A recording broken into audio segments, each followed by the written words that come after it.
মধ্যে আমার বলি তিনটার মধ্যে ছাত্র জনতার কাছ থেকে যারা এখন অনশনে আছে এই তিন দফা দাবি নিয়ে যে কোনো একজন উপদেষ্টাকে এসে এই দাবি আমাদের কাছ থেকে গ্রহণ করতে হবে।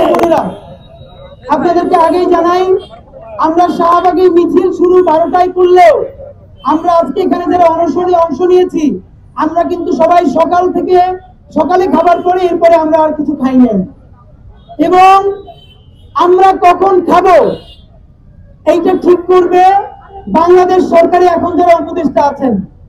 তো আমরা তাদেরকে সময় দিতে চাই, তারা ভালো করে দুপুরে লাঞ্চ করুক, আমরা এখানে অনশনে থাকি, রেস্ট টেস্ট করে হালকা ভাত ঘুম দিয়ে তাদের যদি মনে হয় যে জুলাই যোদ্ধা ভাই বোনেরা রাজপথে বসে আছে এবং তাদের দাবি তিনটা। প্রথম দাবি, গণহত্যাকারী দল আওয়ামী লীগের নিবন্ধন অনতিবিলম্বে বাতিল করতে হবে। সরকার এখনো খুনি কসাই আওয়ামী লীগের নিবন্ধন বাতিল না করার কারণে আওয়ামী লীগ, বিএনপি, জামায়াত থেকে শুরু করে বাংলাদেশের প্রত্যেকটা রাজনৈতিক দল তারা এখন তাদেরকে পুনর্বাসন করবার চেষ্টা করছে। সুতরাং সরকারকে অনতিবিলম্বে খুনি কসাই গণহত্যাকারী আওয়ামী লীগের নিবন্ধন বাতিল করতে হবে। নাম্বার 2, যেই দলটা গণহত্যা করেছে তার কেন্দ্রীয় কমিটি থেকে শুরু করে ইউনিয়ন কমিটি পর্যন্ত প্রত্যেক কমিটিতে যতগুলো সন্ত্রাসী আছে ইতিমধ্যে বাংলাদেশে তারা গুপ্ত হত্যা শুরু করেছে। তাদের হাত থেকে, গুপ্ত হত্যা থেকে বাংলাদেশের ছাত্র জনতাকে রক্ষা করতে, বাংলাদেশের ছাত্র জনতা এবং জুলাই যোদ্ধাদেরকে নিরাপদে রাখতে এই কসাই খুনি লীগের কমিটিতে থাকা প্রত্যেককে অতি সত্বরে গ্রেফতার করতে হবে। এবং 3 নম্বর দাবি হচ্ছে, বাংলাদেশের জুলাই বিপ্লবে যারা আন্দোলন করেছে, রাজপথে সংগ্রাম করেছে, সেই বিপ্লবী জুলাই যোদ্ধাদের ঢাকা রাজধানী থেকে শুরু করে ইউনিয়ন পর্যন্ত প্রত্যেকটা ছাত্র জনতা জুলাই যোদ্ধার জীবনের সম্পূর্ণ নিরাপত্তা নিশ্চিত করতে হবে।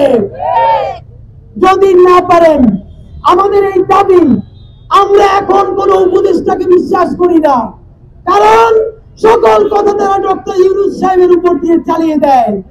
যেহেতু ডক্টর ইউনূস সাহেব ছাড়া এখন আর কোনো কাজ হয় না, সুতরাং আমরা আমাদের এই 3 দফা দাবি এইখানে লিখে ডকুমেন্টেড করে নিয়ে এসেছি।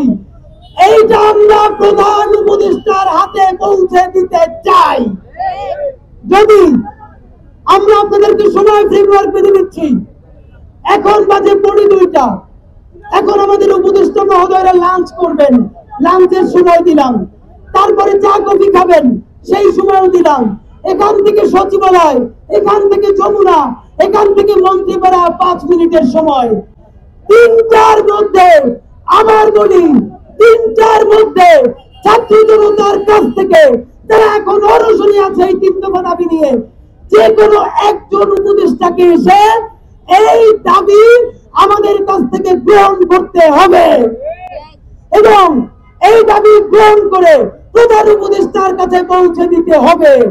যদি 3টার মধ্যে আপনারা এটা না করতে পারেন, আমাদের ইতিমধ্যে প্রস্তাব দেওয়া হয়েছে, আমরা যেন প্রধান উপদেষ্টার কার্যালয়ে গিয়ে আমাদের লিখিত ডকুমেন্ট দিয়ে আসি।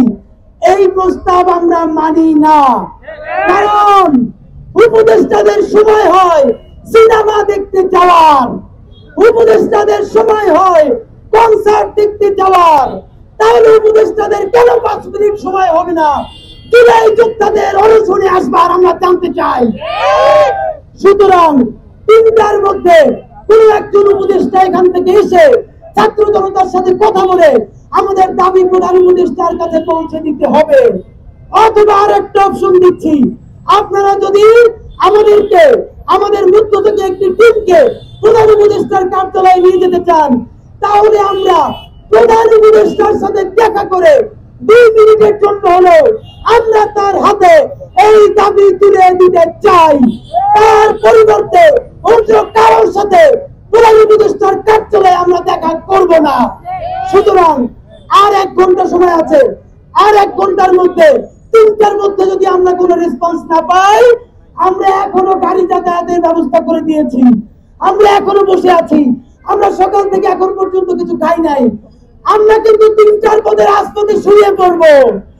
এরপর যদি গাড়ি নিয়ে যেতে হয় আমাদের লাশের উপর দিয়ে কিন্তু যেতে হবে বলে দিলাম। সুতরাং 3টার মধ্যে হয়তো প্রধান উপদেষ্টার সাথে আমাদেরকে দেখা করিয়ে দিবেন, অথবা একজন উপদেষ্টা এখানে এসে আমাদের লিখিত দাবি আপনারা গ্রহণ করবেন। এর বাইরে আমাদের আর কোনো কথা নাই। ইনকিলাব জিন্দাবাদ, লাল জুলাই জিন্দাবাদ, বাংলাদেশ জিন্দাবাদ।